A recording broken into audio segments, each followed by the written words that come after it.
Na semana passada, eu escrevi um artigo sobre polarização, polaridades, coerência ou fazer sentido. A ideia hoje a gente vai explorar ao longo das próximas semanas por meio de vídeos, falar um pouquinho de polarização, esse tema que está afastando a gente de amigos, de famílias. Eu mesmo me sinto hoje triste por algumas pessoas próximas terem se afastado por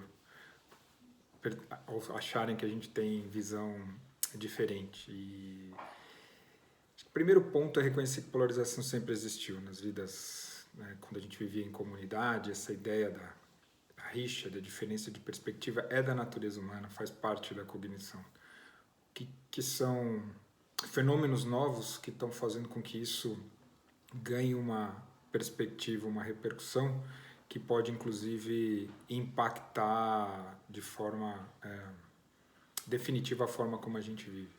São dois elementos. Primeiro, a internet, as redes sociais e os algoritmos escolhendo o que você vê. Então, não só você tem perspectiva, como essa perspectiva é reforçada por pessoas e opiniões parecidas com as suas. Então, a gente vai ficando numa bolha e vai achando que aquela bolha é o que descreve a realidade. Isso é muito novo, né? Diferente do passado, onde nas comunidades as pessoas entravam em conflito, explicitavam. Aqui a gente faz isso virtualmente, reforçando o ponto de vista e criando cada vez mais ranhuras e modelos mentais coletivos em torno de uma descrição da realidade que te agrada e que te favorece. E um outro ponto que é muito relevante é a ideia de hiperproblemas. Por conta da complexidade, por conta da tecnologia, a gente criou problemas que são muito grandes e muito complexos e muito sistêmicos. O aquecimento global, a pandemia,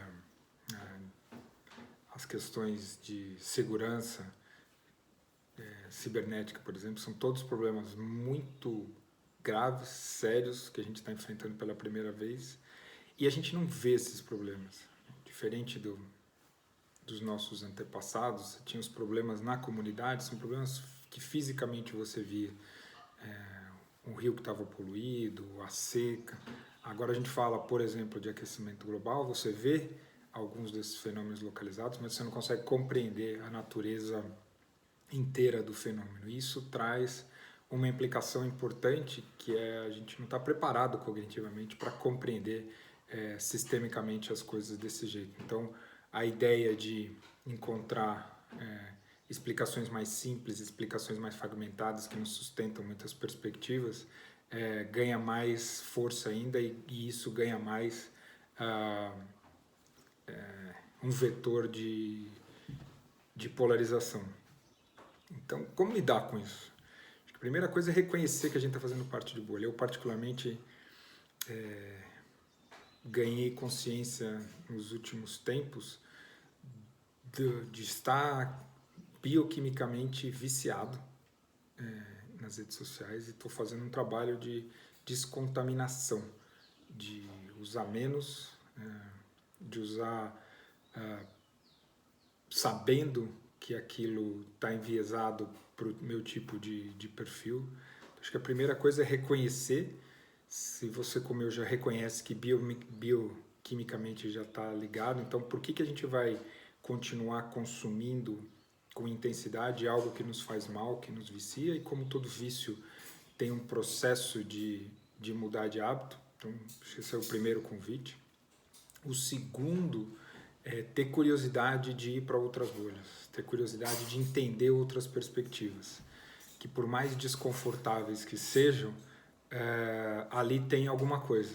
Então, por exemplo, para falar de eleições e de candidatos populistas sendo eleitos, ali e é importante, quando a gente entrar nesses lugares que pensam muito diferente da gente, a gente entrar com curiosidade, entrar com um lugar de suspensão.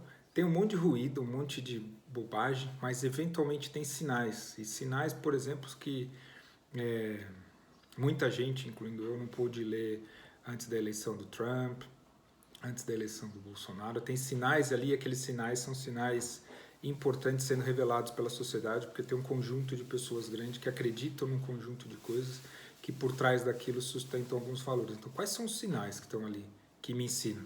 Tirando, obviamente, todo o ruído. E aí tem um exercício tão importante, ou mais importante quanto de fazer junto, que é o de integrar a sombra.